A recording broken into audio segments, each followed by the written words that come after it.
Quero saudar mais uma vez, com a graça e a paz do Senhor, a toda essa igreja reunida nesse templo. Agora, quero dizer para os irmãos, antes de começar, que já fui contactada por algumas pessoas do Brasil hoje, chorando, pedindo orações, pessoas de lá do Rio Grande do Sul, onde eu vou algumas vezes a Santa Maria, no ABG, que é o Acampamento Batista Gaúcho, para pregar algumas conferências. E o nosso país hoje está chorando, inclusive chorou pelos olhos da presidente Dilma Rousseff. Diferente ter uma presidente mulher, ela chora. Nunca vi presidente homem chorar, pelo menos não apareceu, chorando pelos jovens da nação. E ela chorou. Naquele momento, eu acho que ela, a mãe, né? Eu quero dizer para vocês, a minha oração foi para que nenhuma mãe mais chore. Mas para isso nós temos a nossa responsabilidade. Eu não acredito que um jovem convertido estivesse lá dentro. Eu não acredito que um jovem com o coração cheio do Espírito estivesse ali dentro daquela boate. E isso daí me traz uma dor muito grande. O que nós estamos fazendo? Que mensagem nós estamos pregando à igreja de hoje? Mais de 1000 jovens. Na maioria universitários, porque ali em Santa Maria tem a Unicinos, tem a Universidade Católica, tem a Luterana. É uma cidade assim de uma concentração muito grande. E quando é assim, eles dizem logo, tem muito jovem, tem muita droga, tem muita sexualidade pervertida. Eu digo, não, se tem muito jovem, deve ter muito do Espírito. Há 3 anos Deus colocou no meu coração para orar firmemente, para que seja levantada uma juventude santa, uma juventude apaixonada por Jesus Cristo, que não encontre barreiras, que esteja disposto a entregar a sua própria vida por essa mensagem eterna.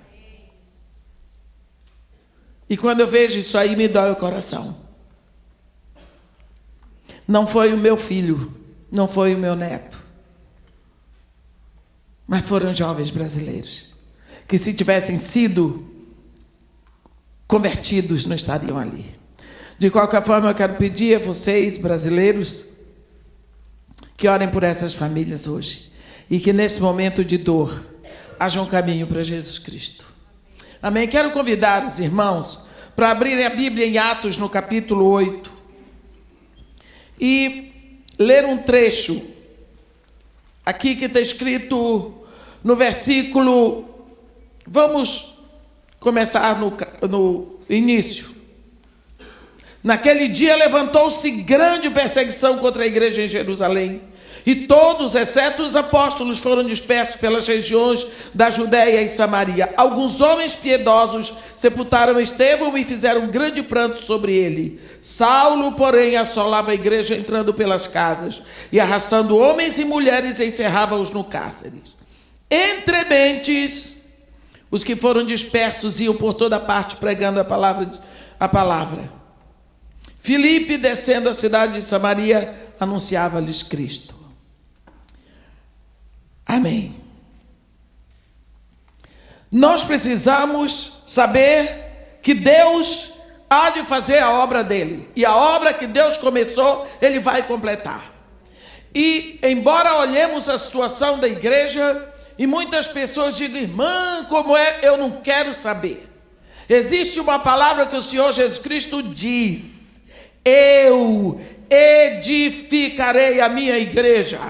E eu quero estar nesse barco com ele. Eu edificarei a minha igreja. Ninguém vai edificar a igreja, mas Jesus Cristo. E aqui Jesus tinha dito para os discípulos, quando Jesus Cristo ressuscitou, eles queriam, ele disse, não, fica sossegado. Permaneçam na cidade, até que do alto sejais revestidos de poder. Mas, e como vai ser? Calma. Recebereis poder quando vier sobre vós o Espírito Santo. Você entendeu? O que é que você vai receber quando vem sobre você o Espírito Santo? Não são outros dons, que muita gente diz, é evidência, é o dom de língua. A evidência é poder. Poder para lutar contra o pecado. Poder para amar. Poder para abrir o bolso, para abrir o coração, para abrir a vida. Recebereis poder quando vier sobre vós o Espírito Santo. Consequência disso, sereis meus testemunhas. Agora, sereis meus testemunhas. Aonde? Em Jerusalém, em toda a Judeia, Samaria, até os confins da terra. Então, para que eu possa sair, é necessário que o Espírito Santo tenha me revestido de poder, para que eu possa testemunhar. E como é que eu testemunho? Eu testemunho com a minha própria vida, com a minha qualidade de vida e com aquilo que eu prego. O que é que eu vou pregar? Jesus. É tão fácil, nós complicamos as coisas. Nós temos o que para fazer? Boa nova para dizer. Não tem uma coisa melhor do que dizer uma novidade. Não é? Todo mundo quer saber novidade. E aí, quais são as novas? E se for uma fofoca, todo mundo fala, é mesmo? O que foi? Mas não me diga. Repete, fulano, vem cá, vem ouvir. Pega o celular, fulano, ouve essa aqui. O que é? Você soube o que foi que fulano fez? Misericórdia, oh meu Deus, tem misericórdia, é só o sangue. Todo mundo gosta de novidade, não é? Eu creio que esse gosto por novidade foi Deus mesmo que colocou no nosso coração. Você sabe há quanto tempo Israel esperava o Messias? Oh, muito tempo. No dia que Jesus nasceu, a cidade dormia. Ninguém sabia da novidade. Os homens piedosos de Jerusalém, de todo Israel, não souberam de nada. Homens no Oriente, reis, viram a estrela dele, mas lá em Israel ninguém viu. Havia uns pastores, pastor é um povo engraçado. Você pode encontrar pessoa engraçada no mundo, mas como pastor não tem. Se você observar vida de pastor, jeito de pastor, você vai ver. E eu tenho medo desse povo. Eu tenho, porque quem chamou para ser pastor não fui eu, sei lá o que é que Deus tem com ele. Melhor obedecer. Uma das coisas que eu tenho muito cuidado no meu ministério é andando por aí, só fazer o que o pastor manda. Porque eu tenho visto muita dor por aí por fora dos Estados Unidos, Canadá, na Europa, onde eu vou pregar. Pessoas que vêm e vão na casa dos irmãos. Ali eles profetizam, dão profetada, e dali eles vão, e às vezes falam mal do pastor e criticam o ministério, porque o ministério aqui nos Estados Unidos, no Canadá, é muito diferente. Porque vem um para cá que é da Igreja Batista, hoje veio da Assembleia de Deus, outro veio da Congregacional, cada um quer implantar sua própria igrejinha aqui dentro. Se o pastor não souber o que é que ele está fazendo, vira uma confusão. Então a gente tem que saber que o pastor é que é responsável por ali. E havia uns pastores, como eu estou dizendo, esquisitos, acordados. E os anjos tinham que contar a boa nova. Anjo também é fofoqueiro de coisa boa. Quando eu estou dizendo para vocês que anjo gosta de contar, anunciar, vocês sabem que gosta.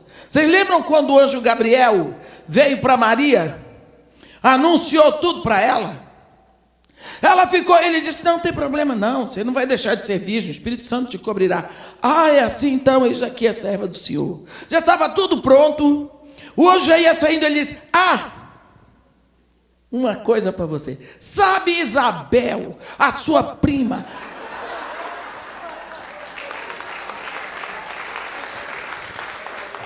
está escrito, vocês não se divertem, não dão gargalhadas maravilhosas e louvam a Deus com a palavra porque não presta atenção. O anjo disse, diziam que ela era que ela era estéril, não foi? 6 meses está grávida, você não sabe. E Maria foi. O anjo precisava ter dito isso, não, mas não aguentou. Tem coisas tremendas na Bíblia. Tremendas na Bíblia. Eu sou apaixonado por essa palavra. Agora, os anjos procuraram, tinham uns pastores acordados. Nós precisamos dar graças a Deus por esse povo. Os anjos foram lá, ei, novidade, furo de reportagem, boa nova, novidade de primeira mão. E os pastores fofoqueiros, que foi? Conta. E os anjos, esta noite, na cidade de Davi, nasceu o Salvador. Boa nova, furo de reportagem, novidade de primeira mão. Ninguém sabia. Os anjos anunciaram para os pastores. E os pastores, vamos lá, vamos ver. E a estrela pode vir que eu dirijo o caminho. Que turma! Anjos, estrela, pastores. Puxa vida! Não estou dizendo para vocês, pastor é uma raça perigosa. Anjos, estrela, pastores. Vamos para lá. Agora, não tinha ninguém mais. Mas os pastores levaram suas ovelhas. É a única coisa que nós temos que anunciar. É a boa nova da salvação. Só isso. Tem pessoas que estão anunciando a má nova da condenação.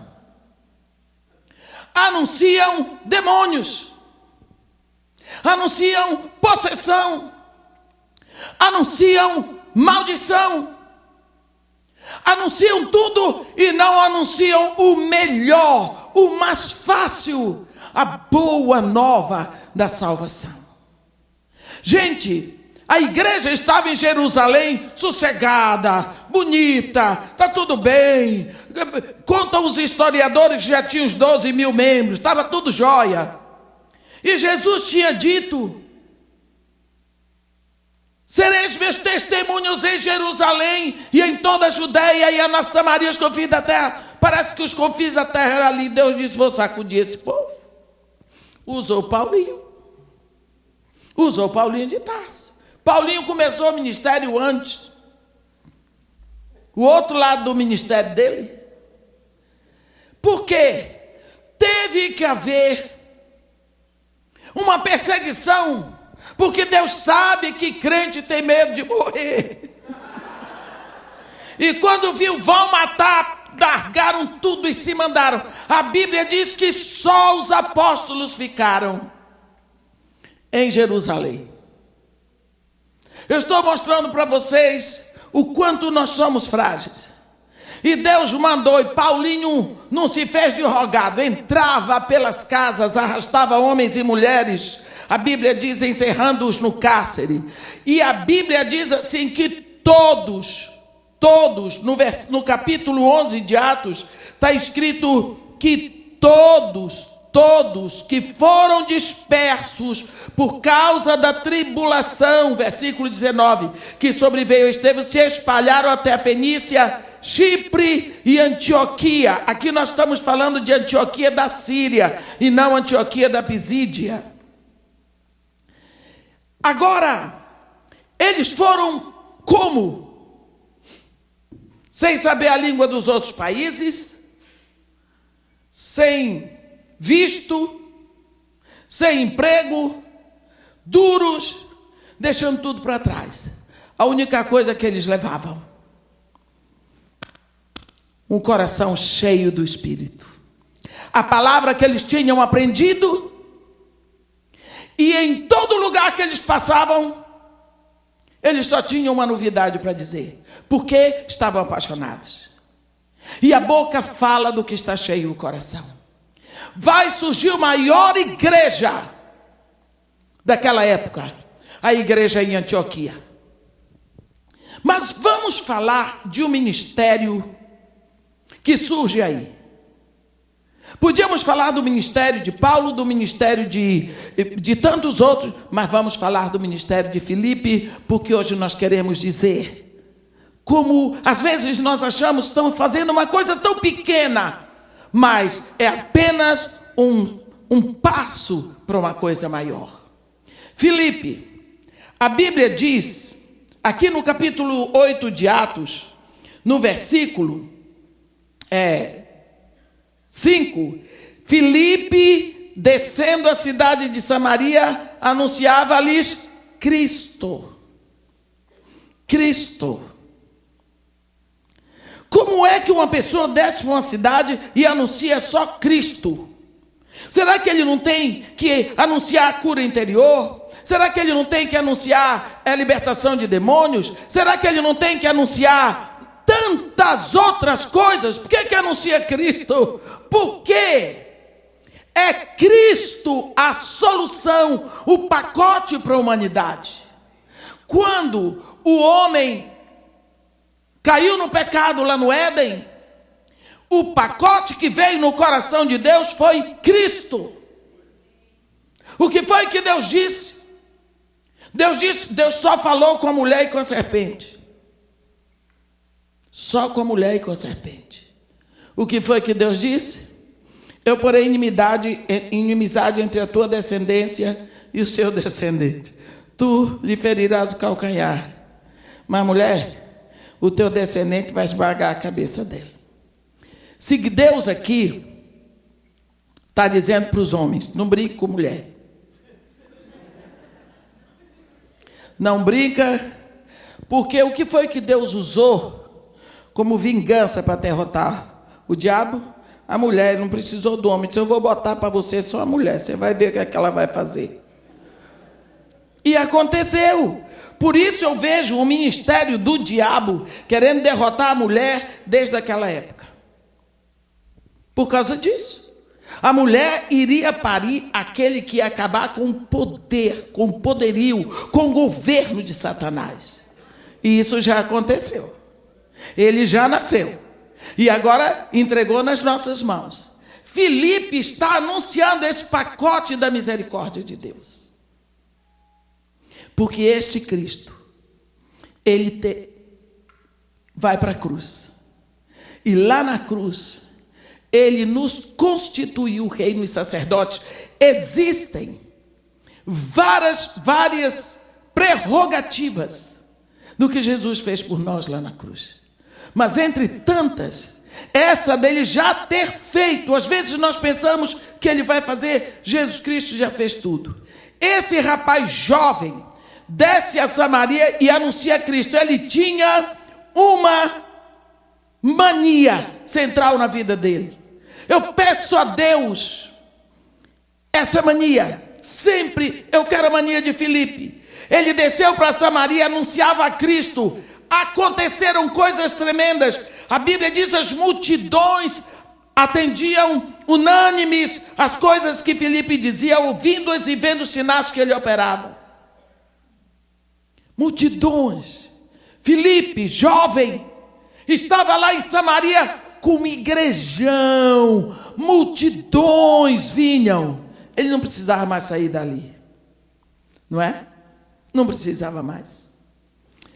Só que lá um belo dia, no versículo 26 do capítulo 8, você vê. Um anjo do Senhor falou a Filipe: dispõe-te e vai para o lado sul, no caminho que desce de Jerusalém a Gaza. Este se acha deserto. Ele se levantou e foi. Que povo é esse? O anjo não disse o que ele ia fazer. Ele se levantou, ele deixou o igrejão. Podia ter dito assim, não, mas espera lá, vou tirar aqui tanta gente para eu pregar. Como é que eu vou para um lugar que está deserto?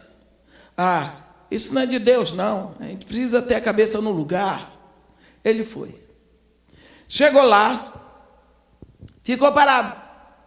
Prestou atenção, vinha um etíope, eunuco.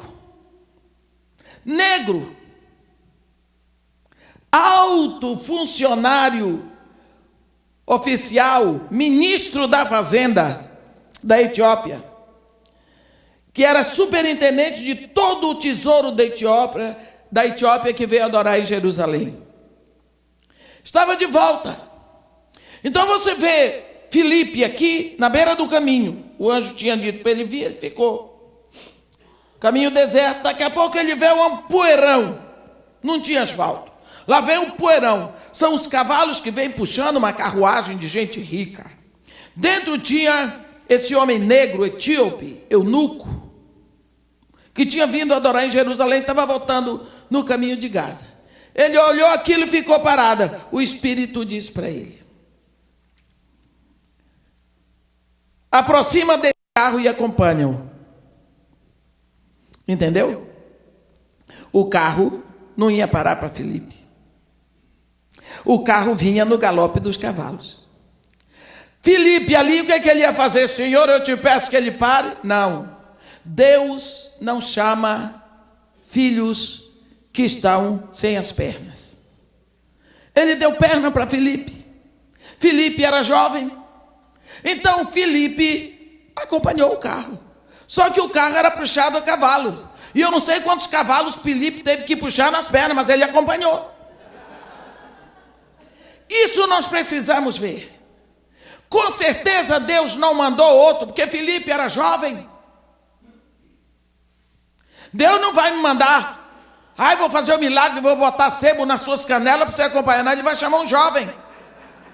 Nós precisamos saber que Deus, quando nos usa, Ele usa com tudo que nós temos.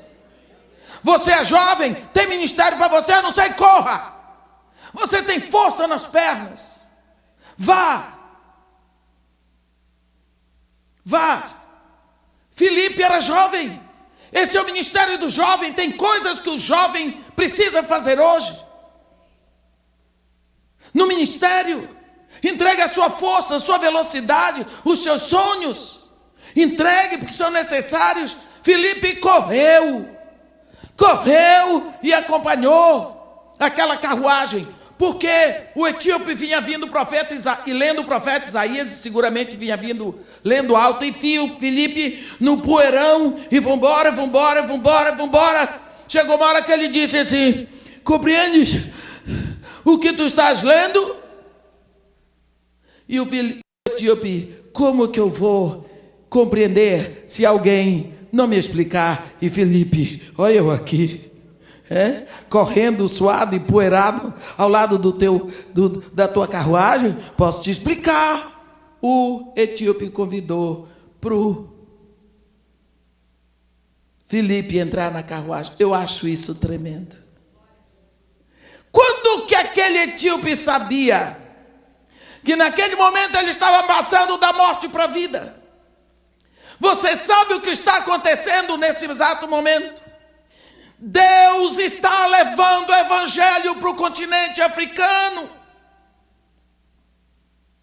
Deus vai levar o evangelho para o continente africano pelo ministério de um rapaz, de um moço que correu do lado de uma carruagem. Filipe, por quê?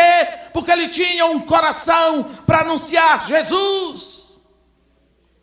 Sabe o que vai acontecer? Ele entra. Correndo, Filipe ouviu ler o profeta Isaías e perguntou: compreendes o que vens lendo? E ele respondeu: como poderei entender se alguém não me explicar? E convidou Filipe a subir e a sentar-se junto a ele. E Filipe, muito agradecido, sentou. E ele estava lendo Isaías 53. Foi levado como ovelha ao matadouro, e como um cordeiro mudo perante o seu tosqueador, assim ele não abriu a boca. Na sua humilhação lhe negaram justiça. Quem lhe poderá descrever a geração? Porque na terra a sua vida é tirada. Então, da terra a sua vida é tirada. E o eunuco disse a Filipe: peço-te que me expliques a quem se refere o profeta. Fala de si mesmo ou de algum outro? Esse É um dos maiores versículos de Atos. Na minha opinião, dos maiores. Atos 8, 35. Então Filipe explicou-lhe, e começando por esta passagem da Escritura, anunciou-lhe a Jesus. Olha, Filipe pegou aqui Isaías 53, Jesus no etíope. Por quê? Porque etíope precisava de Jesus. Tem gente que fica em volta da mensagem, enrola daqui, enrola dali, para poder ganhar a confiança da pessoa, e depois ele torna a dar mais uma enrolada, porque a pessoa pode não entender, depois ele dá mais uma enrolada para a pessoa não pensar que ele é fanático, depois ele dá mais uma enrolada e fica igual mosca em volta do pudim. Se o momento o Espírito quer agir, não atrapalhe, anuncie Jesus, porque Jesus vai. Não tenha medo, não tenha medo, porque nós temos tanto medo, tanta apreensão, porque nós temos esse receio todo. Tem gente que levanta a bandeira do Flamengo, tem outros que levantam a bandeira da Mangueira, outros levantam a bandeira dos gays, e eu não posso levantar a bandeira de Jesus. Por que eu tenho que me envergonhar tanto, ter medo tanto dessas coisas? Filipe anunciou Jesus. Que coisa boa. Ele foi ali para isso. A nossa vida é para isso. Esse é o nosso ministério. Ide em meu nome, fazei discípulos de todas as nações, ensinando a ele o que eu vos tenho ensinado, e eu estou então convosco todos os dias. Pregai o evangelho, anunciai a salvação. Por que será que nós não cremos que este comando é para nós? Porque deixamos para outro? Eis-me aqui, Senhor, envia fulano. Não pode. Filipe anunciou.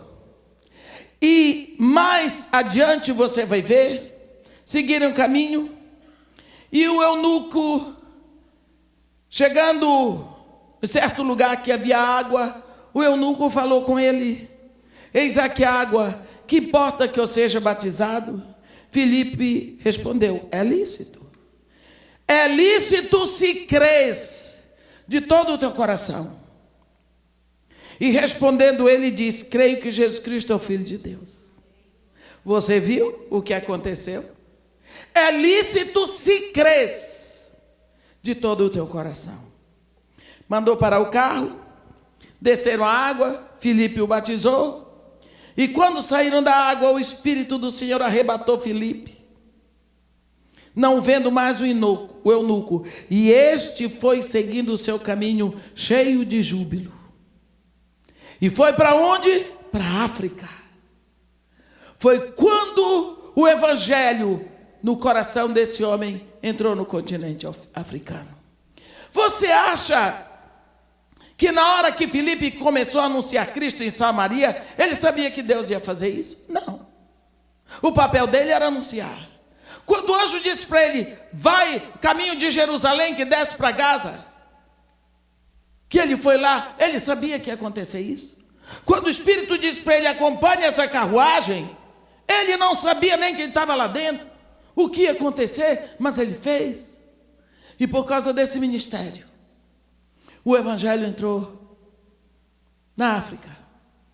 Eu quero dizer uma coisa para você: nunca pense que a sua entrega para Deus hoje é pequena. Faça a sua parte hoje.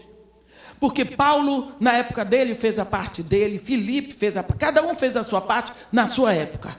Hoje, você tem que fazer a sua. Mas é tão pequeno o que eu faço, não se você está fazendo o que Deus lhe mandou fazer. Filipe não sabia. Ruth, quando ela se ofereceu para Noemi: eu vou com você, Menina, eu estou te alforriando, eu estou te dando carta de alforria. Vai para os teus aqui em Moabe, vai para os teus deuses. Não me instes para que te deixe. Não me obrigue a não te seguir, porque onde fores eu irei. Onde pousares, pousarei eu. Aonde morreres, eu morrerei e ali serei sepultada. Faça-me o Senhor o que bem lhe aprouver, se não for apenas a morte que me separar de ti. Ela decidiu entregar a vida dela, ela decidiu entregar a juventude, se sacrificar para servir uma velha dura que não podia dar nada para ela. Ela não sabia que naquele dia ela estava decidindo o futuro dela. Ela estava entrando para a árvore genealógica de Jesus Cristo, que ela passa a ser a bisavó do rei Davi, ancestral de Jesus Cristo. Por quê? Porque ela abriu a mão, e quando a sua mão está aberta para dar, ela está aberta para receber, sempre indo além do que lhe é obrigado a fazer. Coisas pequenas. Nós às vezes achamos que estamos fazendo tão pouco por missões. Irmã, eu só oro uma vez por semana. Vê se cria vergonha e ora mais. Mas já está bom orar por semana, porque tem gente que nunca orou. Não é? Irmã, eu tenho aqui uma ofertinha. Não fale de ofertinha. Fale de oferta. O tamanho dela é o tamanho do seu coração.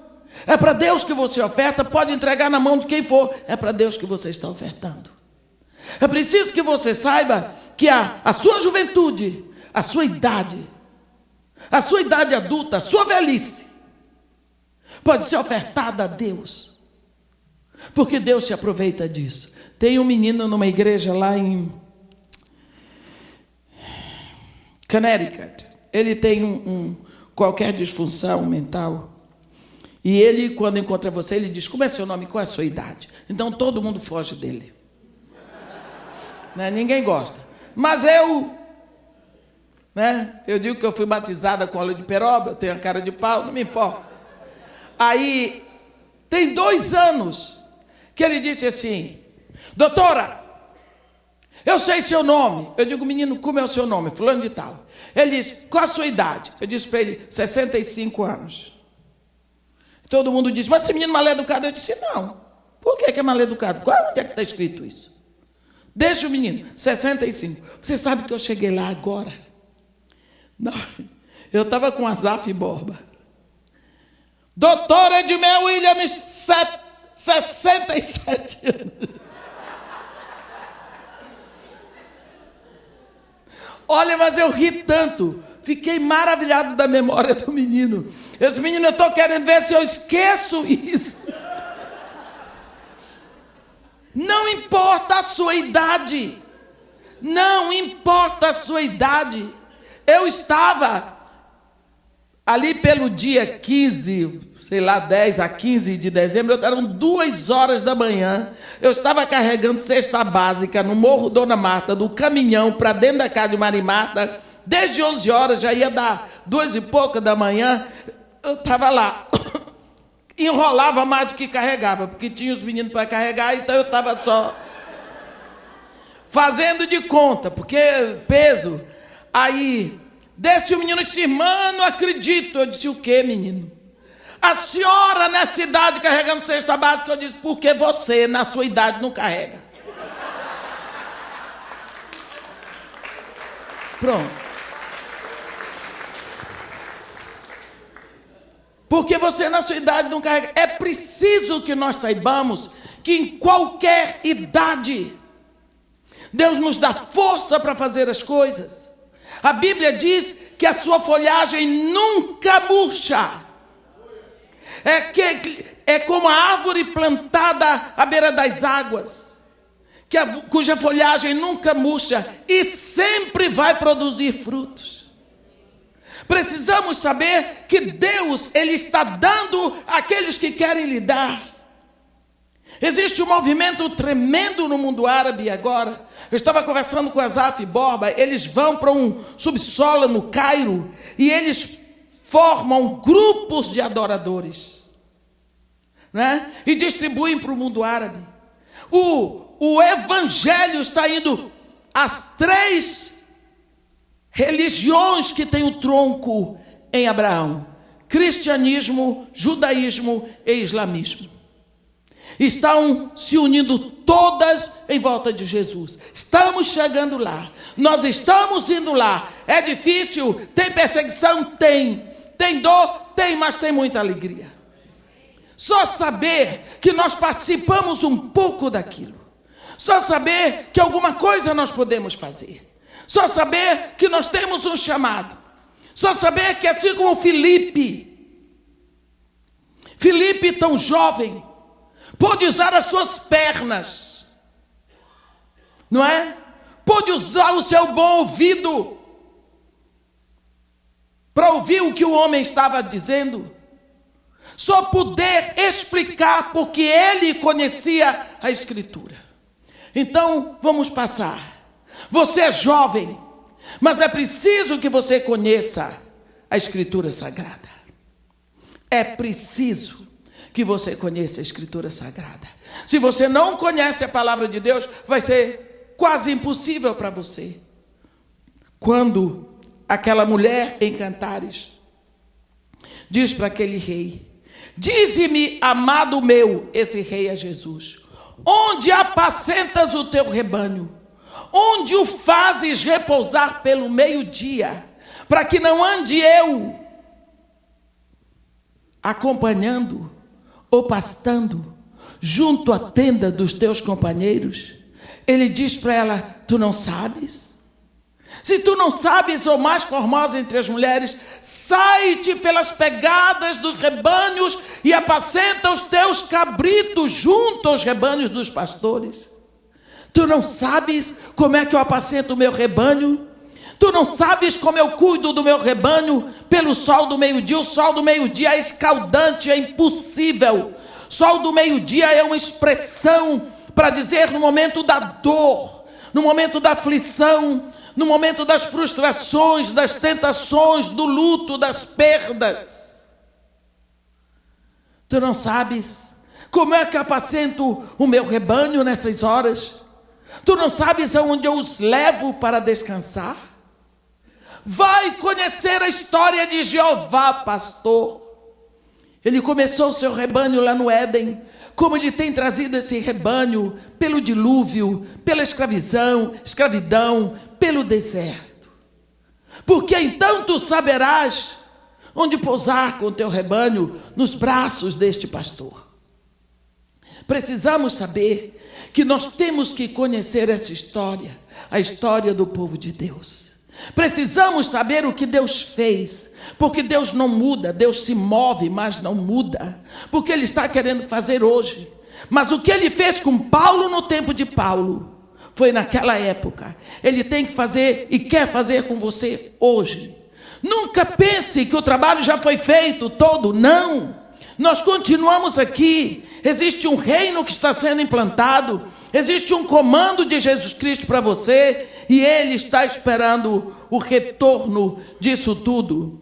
Lá em Hebreus, quando você lê Hebreus, e você vê aquela lista de heróis da fé, que o autor de Hebreus dá, depois que ele fala de tudo, ele diz assim: que mais direi? Certamente me faltará tempo necessário para referir o que há a respeito de Gideão, de Baraque, de Sansão, de Jefté, de Davi, de Samuel e dos profetas, os quais por meio da fé subjugaram reinos, praticaram justiça, obtiveram promessas, fecharam a boca de leões, extinguiram a violência do fogo, escaparam ao fio da espada, da fraqueza tiraram força, fizeram-se poderosos em guerra, puseram em fuga exércitos de estrangeiros. Ele falou tanto desse povo, que ele disse: me faltará tempo para falar. E ele dá uma listazinha aqui, que eu digo assim: o que é isso? Primeiro, Gideão. Quem foi Gideão? Aquele homem coitado, duvidoso. Ah, Senhor, eu sou mais pobre, minha família é menor. Vai, homem, vai na tua força. Ah, Senhor, se for possível, o Senhor me dá uma demonstraçãozinha aqui. Ah, eu Senhor mesmo, sou eu mesmo. Lá vai Gideão. Ele fala de um Baraque. Quem era Baraque? Baraque chegou a dizer para Débora: eu só vou se você for. Escondeu embaixo da saia da mulher. Baraque. Sansão, nem precisa falar. Vencido pelo desejo sexual. Jefté. O que vocês acham? Jefté tem uma palavra assim, que ele era um homem forte, mas ele era filho de uma prostituta. Lá no Brasil, quando quer dizer um palavrão, só não diz a palavra prostituta. Era filho de uma prostituta. Era isso que ele era naquela época. Hoje não tem nada demais. Mas naquela época era muito feio. E isso pesou para arrebentar com a vida dele. Mas ele foi o grande Jefté. Tá bom? Davi. Se você olhar para a vida de Davi, e você olhar para as coisas, mas os pecados de Davi estão ali expostos. Pensar em Samuel e os profetas. Nós vamos encontrar pessoas exatamente como nós somos, que viveram em outras épocas, pessoas que cometeram pecados, pessoas que foram fracas, pessoas que tiveram todo tipo de dificuldade, mas pessoas que tinham um sonho, pessoas que tinham uma meta, pessoas que atenderam um chamado e olharam direto no chamado que eles tinham. A Bíblia diz que essas pessoas aqui, da fraqueza, tiraram força. Versículo 34. Seja Gideão, Baraque, Sansão, Jefté, Davi, Samuel e os profetas, da fraqueza tiraram força. Que fraqueza é essa?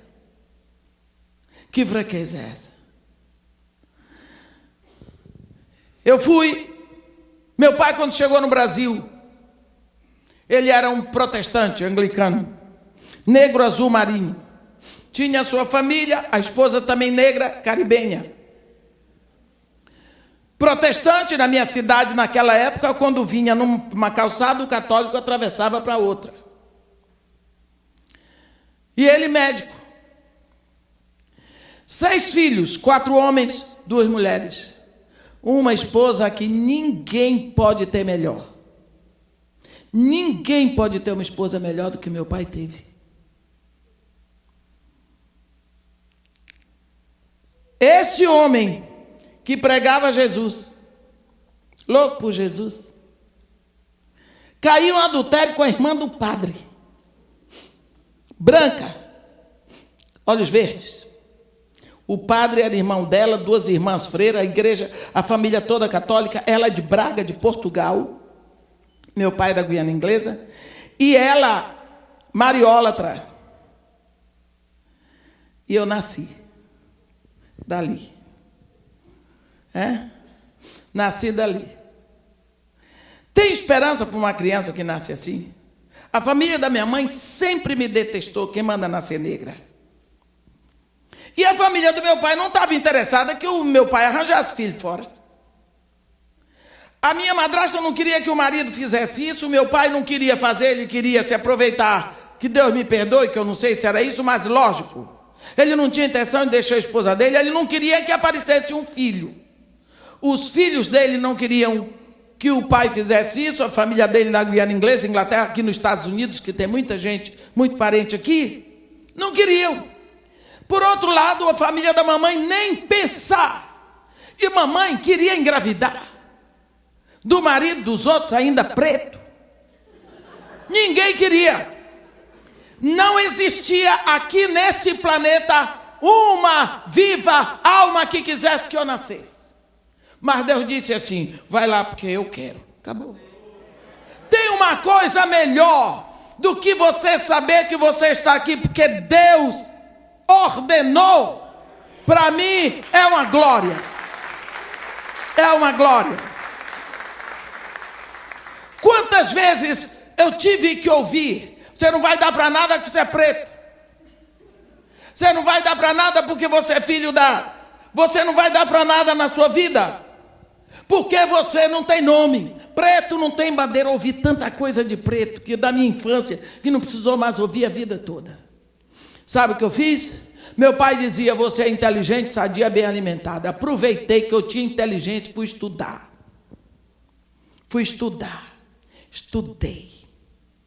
Eu fui para a escola de música, aprendi o instrumento de todo mundo. Eu sempre fui a primeiríssima aluna da sala, mas não era para aprender, era para mostrar que eu era melhor. Porque era a única coisa que eu tinha para mostrar melhor. É que eu conseguia aprender. Então, na minha fraqueza de ser bastarda, na minha fraqueza de ser negra para eles, na minha fraqueza de que a família não me aceitava, a família do meu pai, minha madrasta me abraçou, me criou e me amou. Foi a pessoa que mais me amou nessa terra, minha madrasta. Naquela época, ninguém podia registrar um filho fora do casamento. Um homem não podia fazer isso, a não ser que a esposa quisesse. Ela me registrou. Ela me criou. Ela me deu amor, a ponto das minhas irmãs dizerem, mamãe tem 4 filhos homens, 2 mulheres e uma legítima. A legítima sou eu. Agora, ela tratou com amor essa situação. Ela me ensinou mais de Jesus do que tudo. Dessa fraqueza, dessa desvantagem, essa fraqueza que significa desvantagem, eu tirei a força para superar. Ano atrasado, eu fui pregar a primeira conferência de mulheres cristãs no Haiti. Quando eu cheguei lá, que eu vi aquela igreja com mais de 600 mulheres, 3 horas da tarde, todas elas negras, todas elas do cabelinho bem duro, vestidas como minha madrasta se vestia, que minha madrasta também era caribenha. Eu vi ali 600 Adeles, que era o nome da minha madrasta, cantando What a Friend I Have in Jesus.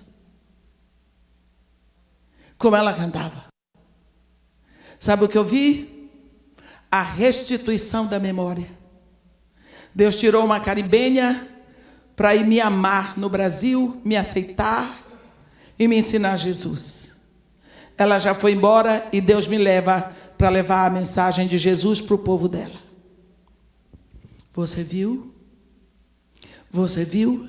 O que ela fez parece tão pequeno, mas em todos os lugares que eu vou, aquela mulher negra, baixinha, humilhada, mas não vencida, ela vai nas minhas sandálias.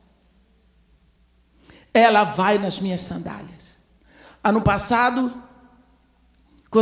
atrasado, quando minha irmã morreu, estavam todos os meus irmãos sentados, o mais velho tem 87 anos, eu sou a caçula. E eles disseram, Edi, o que seria de nós hoje se tu não tivesses nascido? Porque sou eu que tomo conta de tudo. Agora mesmo eu vim para cá, minha irmã tinha ficado lá há 64 anos para operar as 2 vistas, que já operou, e voltou para o Brasil. Meu filho foi buscar, meu filho foi levar, somos nós que cuidamos. Será que aquela mulher sabia que na hora que ela soube que tinha uma mulher grávida do marido dela, ela foi a essa mulher e disse para ela, o filho que você tem na barriga é do meu marido, porque você sabia que ele é casado. Essa criança é irmã dos meus filhos, é filha do meu marido, é minha essa criança, porque o que é do meu marido e dos meus filhos é meu. Você não vai matar. Ela soube que mamãe estava tentando abortar. Ela foi brigar por mim.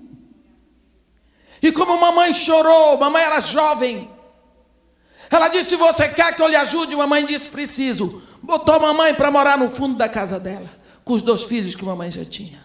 Mamãe saiu de lá depois de 2 anos casada com um homem espetacular. O nome dele é Vicente Menezes de Sales, um cearense que já morreu também, um homem maravilhoso.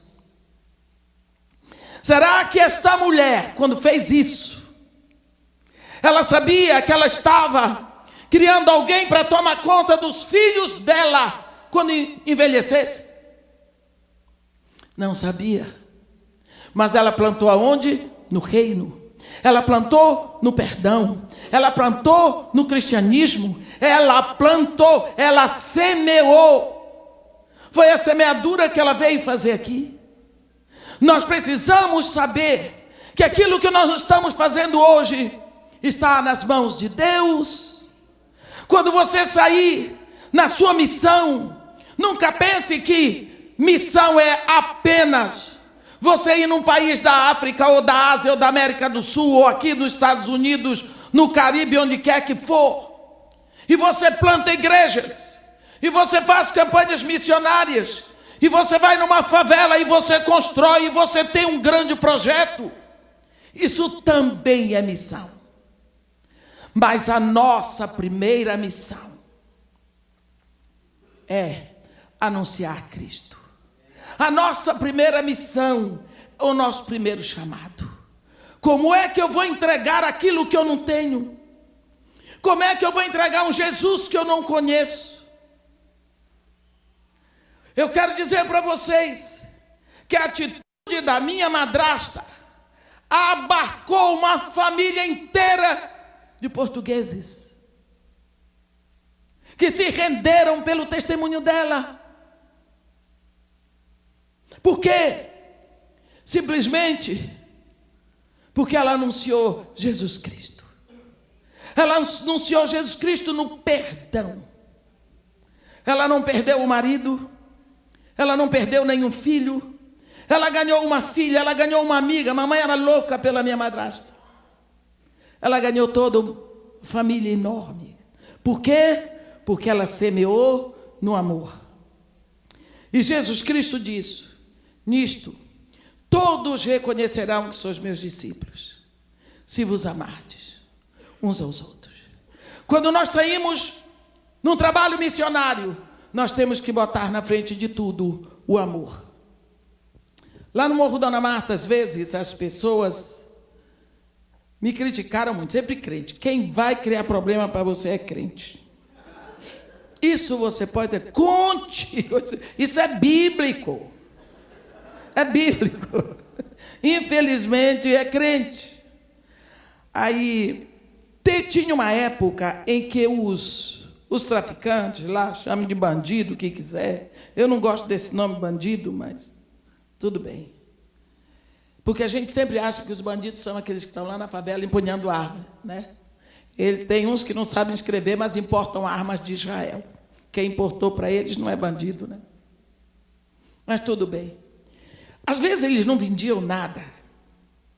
E tem 4 grupos de policiais que iam. Um entra às 6 horas da manhã, deixa meio-dia, o outro entra meio-dia, deixa 6 horas, o outro e assim por diante. E a primeira caminhada da polícia era ir lá na boca para pegar o seu cachê. Mas às vezes eles não tinham vendido nada, eles tinham que dar conta do dinheiro. Então às vezes eles não tinham o que comer. Eles iam lá na porta do meu menino. Irmã, será que a senhora podia arranjar um rango? A gente está com fome, não tem dinheiro para nada, não ganhamos para nada. Eu dizia: olha, assim, faz o seguinte, vocês deixam acabar de dar comida para a turma da manhã, para a turma da tarde. O que sobrar, vocês vêm para cá a partir das 1h30, traga a sua panelinha aqui, o que tiver eu dou. E eu dava. Feijão, arroz, o que tivesse, eu dava. Eles saíam e diziam assim: Deus lhe abençoe. Era um bandido orando por mim. Deus lhe abençoe. Entendeu? Olha, cada vez que eu dava aquilo, quantas vezes eu vi um homem daquele chorar? E dizer que Deus abençoe sua vida. E eu chorava junto. Porque eles não sabiam o que estava acontecendo. Aquela comida estava superorada. E eles estavam me abençoando. Tudo bem. Você sabia que os crentes vinham lá? Quer dizer que a senhora agora está sustentando bandido? A senhora subiu a favela para dar comida para bandido? Porque crente, quando quer pregar, ele muda. Bandido. Aleluia. Senhor, eles mudam. Parece que fica mais eloquente. Diz assim, minha filha, eu não sei se eu estou dando comida a bandido ou a bandida, o que é. Eu só sei que eu estou dando comida a quem tem fome. É só isso que eu tenho que fazer. Eu não posso dizer que eu sou melhor do que eles. Tem uma palavra lá em Amós, que Deus diz assim para Israel, vocês estão pensando que vocês são alguma coisa especial? Filho de Israel. Vocês estão pensando que vocês são melhores do que os outros? Amós, deixa eu dizer para você, 9, versículo 7. Não sois vós para mim, ó filhos de Israel, como os filhos dos etíopes? Diz o Senhor. Não fiz eu subir a Israel da terra do Egito e de Cáftor os filisteus e de Quir os sírios? Ele está dizendo, vocês estão achando que vocês estão alguma coisa importante? Porque eu tirei vocês de Israel, deixe de ser boba. Eu, do mesmo jeito, eu tirei os filisteus lá de Cáftor. E eu também tirei de Quir os sírios. Vocês são igualzinhos a todos os outros. A única diferença é que com vocês, eu tenho uma aliança. Pronto. A única coisa que faz diferença da nossa vida é a misericórdia de Deus sobre nós. Eu tenho que anunciar para as pessoas que tem jeito para a vida deles. Que esse Deus que me ama, eu estou salva porque Ele estendeu a mão e eu segurei. Presta atenção aqui. Está todo mundo aqui morrendo na areia movediça. Eu vou aqui, estendo a mão. Vem que eu te tiro. Quem ouve a minha voz e estende a mão, eu seguro e tiro. Os outros que rejeitam vão morrer. Tem uma pessoa que está caindo no despenhadeiro. Vai morrer, está lá pendurada. Eu exponho minha vida, vou lá, tiro aquela pessoa de lá, saio de lá toda arrebentada, mas a pessoa sai inteira. As palmas são para quem? Para mim ou para a pessoa que estava arrebentada? Para mim, porque eu salvei, eu fui lá e eu tirei. Então as palmas são para Jesus que nos salvou e não para nós. Nós precisamos saber que nós precisamos anunciar isso para os outros. Aonde nós estivermos, seja em São Francisco, seja em Jerusalém, seja no Brasil, seja lá onde for, você tem que anunciar que tem jeito, porque Deus já mandou a solução, e nós estamos anunciando. E diga para ele, do jeito que Deus me alcançou, Ele quer alcançar você também. Ele está estendendo a mão. Receba, porque Ele é bom, porque Ele lhe ama, porque Ele lhe escolheu. Anuncie a boa nova da salvação. Esse é o problema da igreja hoje. Nós não estamos anunciando a boa nova. Nós estamos anunciando prosperidade, todo tipo de enriquecimento. Estamos anunciando tantas coisas diferentes da boa nova. Que perda de tempo. Não é pecado você dizer outras coisas, você ensinar as outras coisas decorrentes disso. Não é pecado prosperar. Dinheiro não é pecado. O amor ao dinheiro é que é a raiz de todos os males. Mas não precisa anunciar. Você tem que anunciar primeiro Jesus. Primeiro de tudo, você tem que anunciar Jesus. Ele disse, faça isso. Eu estou contigo todos os dias. Por último, gostaria de dizer para vocês que aquilo que Deus diz, Ele diz. E nós precisamos prestar atenção às coisas pequenas da Bíblia. Em 1994, o Brasil estava jogando, acho que era aqui nos Estados Unidos, estava uma febre, que vocês sabem como é o Brasil, por Copa do Mundo. E na favela, então, a coisa fica linda. O povo arranja dinheiro, eles enfeitam tudo de bandeirolas, porque o povo brasileiro é lindo, gente, é muito festivo. Eu sou apaixonado pelo Brasil, eu sou. Me entristece, às vezes a gente chega fora do Brasil, vê o povo, às vezes, até amaldiçoando a pátria da gente. Me dói o coração. Sou louca pelo Brasil.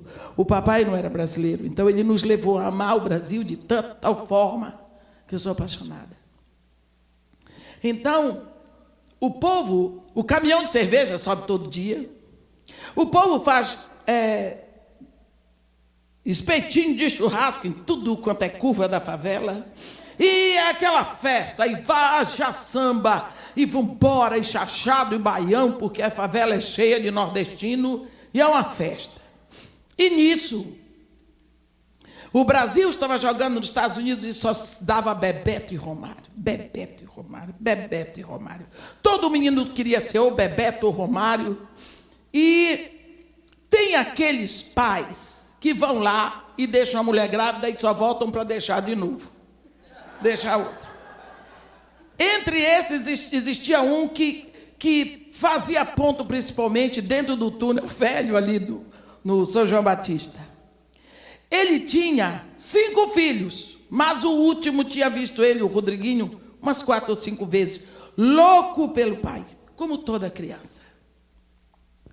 Nesse dia lá, sobe esse sujeito maravilhoso, e subiu e ele conseguiu que as pernas dele o levassem até a bica. Lá no Morro Dona Marta tem uma bica que é uma bênção. Porque tem água 24 horas por dia, direto, e a água vem da montanha, debaixo do Cristo Redentor, da coisa do Cristo Redentor. E a bica é o lugar. Faltou água na favela, todo mundo toma banho ali, lava roupa, lava prato, apanha água, é uma maravilha. E ele veio e ele conseguiu cair perto da bica, e dali ele chamava a mulher dele para mandar os filhos para vê-lo. Ele estava todo arrebentado, sujo.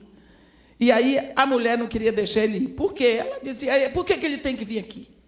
Ele não lembra dos filhos, ele não fala com os filhos, ele não busca, não ajuda. Eu ainda vou envergonhar as crianças. Não vai. E ele começou a dizer coisa. Então, uma senhora que era do meu grupo de oração, ela foi lá e disse assim, olha, deixa os meninos irem, porque ele está dizendo muita bobagem. E se ele continuar dizendo todas essas coisas, vai vir alguém de lá dos band-aids, dos band-aids, e vai dar um tiro na boca desse homem. Um dia esses filhos vão saber que foi porque você foi intolerante. Deixa os meninos irem, ele vê os meninos, e depois os meninos voltam, acabou. Ela mandou os meninos. Os mais velhos chegam lá, ficaram assim perto dele. Mas o Rodriguinho estava numa alegria. Ele estava numa alegria. Ele estava louco de alegria. E olha o que foi que o pai disse para eles. Eu vim aqui, que é para mandar vocês tomarem um banho, cortar o cabelo, trocar de roupa, que eu vou levar vocês para tirar retrato. Eu vou levar vocês para tirar retrato, para fazer o documento que eu vou levar vocês para a América, e vocês vão assistir a final da Copa do Mundo e vão voltar no mesmo avião com Bebeto e Romário. Os 4 ficaram lá olhando para a cara dele. O Rodriguinho pegou essa mensagem, subiu e desceu direto na casa de Maria e Marta, que é o meu projeto. Eu tenho uma sala, aliás tinha, porque agora virou sala de tudo, mas até aquela época era sala de eu atender, porque eu fiz psicologia, só que psicólogo atende várias vezes. O meu tem que fazer, o Espírito Santo tem que fazer o negócio em meia hora, que eu não tenho mais tempo. Não tenho tempo, e o povo normalmente me procura porque é de graça. Aí, quando eu fecho a porta e boto missionário em oração, ninguém me atrapalha. Porque se alguém bater, eu sei, a favela está pegando fogo ou tem guerra. E o Rodriguinho chegou lá. E a situação dele era tão importante que ninguém podia dar banho nele, nem cortar o cabelo.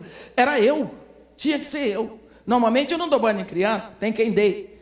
Aí ele foi. Chegou lá, eu estava atendendo uma menina que tinha sido abusada pelo pai e pelo primo ao mesmo tempo. Então você pensa para resolver esse problema, esse nó, tem que encarar o Rodriguinho. Bateram mais. Eu fui lá e disse o que é. Rodriguinho estava na frente com uma porção de gente atrás. Eu disse o que foi. E ele cansado, ele dizia, tia, vamos embora, depressa, tia. Eu disse, até que eu consegui, Rodrigo, me diga o que está acontecendo. Ele disse, foi meu pai. Ele disse que é para a senhora me dar um banho, cortar meu cabelo, me dar uma roupa, que eu vou tirar documento, que eu vou para a América e eu vou voltar no avião com Bebeto e Romário. E eu não entendia. O povo ria e eu não entendia. Eu disse, vem cá, calma o que é. É isso. O pai dele veio. E eu fiquei parada. Ele disse, vamos, tia. Vamos. Eu disse, mas como assim? O meu pai disse. Enquanto aquele menino repetia para os outros assim, porque as pessoas diziam, o meu pai disse. Eu senti, eu percebi o Espírito Santo dizer para mim, você acha que você veio aqui para ensinar alguma coisa? Aprenda com essa criança. O meu pai disse. Quando o pai diz, está dito. Essa criança não olhou que o pai é irresponsável, é bêbado, é maltrapilho, é impossibilitado. Ele segurou a palavra que saiu da boca do pai. Assim, receba e repita a palavra que saiu da boca do pai. Eu estou contigo todos os dias, até a consumação dos séculos. Ali eu aprendi. O que eu quero dizer para você é o seguinte: nunca você vai fazer missões sem receber. A melhor parte vem para você. Você vai aprender tanto. Você vai estar se estendendo. Quando você morrer, a obra que você fez com Deus continua, porque ela é eterna. Você semeou a sua vida, os seus ideais, os seus sonhos num terreno eterno. Nunca vai acabar. É no reino de Deus. Você vai estar recebendo muitas vezes mais e melhor. Não é um trabalho que você faz e fica aqui. É um trabalho que se estende para a eternidade. Quando Deus perdeu o homem no Éden, Deus traçou um plano para trazer o homem de volta. Esse plano custou rasgar o corpo do seu filho lá na cruz. Custou. Mas quando Jesus disse, Pai, afasta de mim esse cálice, contanto não seja feita a minha vontade, mas a tua que estás nos céus, Deus disse, não, eu quero eles. Esse é o único caminho para eles virem para mim. E quando Jesus lá na cruz, ele disse, tudo está consumado. Pai, nas tuas mãos, eu entrego o meu espírito. Meus irmãos, havia uma cortina de linho retorcido. O linho retorcido, ele é como um carpete, de tão forte, que separava o povo do trono de Deus, que separava o santo lugar do santíssimo lugar. Lá só entrava o sumo sacerdote uma vez por ano. Quando Jesus Cristo disse, nas tuas mãos eu entrego o meu espírito, está consumado, Deus tomou a dianteira, foi lá e rasgou com a mão invisível, de cima para baixo, e abriu, dizendo assim, pronto, venham, o caminho está aberto, venham para mim, venham para o meu colo, eu vos escolhi a vós, venham, venham, você está indo. É por esse caminho que você tem que enviar outros. Esse caminho só vai estar cheio de pessoas voltando para Deus. Porque você vai abrir o seu coração. Porque você vai abrir o seu bolso. Porque você vai fazer tempo de oração por missões. Porque você vai estar pronto para entregar aquilo que você recebeu. Porque de graça recebeste, de graça dai. Filipe foi para Samaria, anunciava-lhes Cristo. Filipe foi para o eunuco, anunciou-lhe Jesus. E você?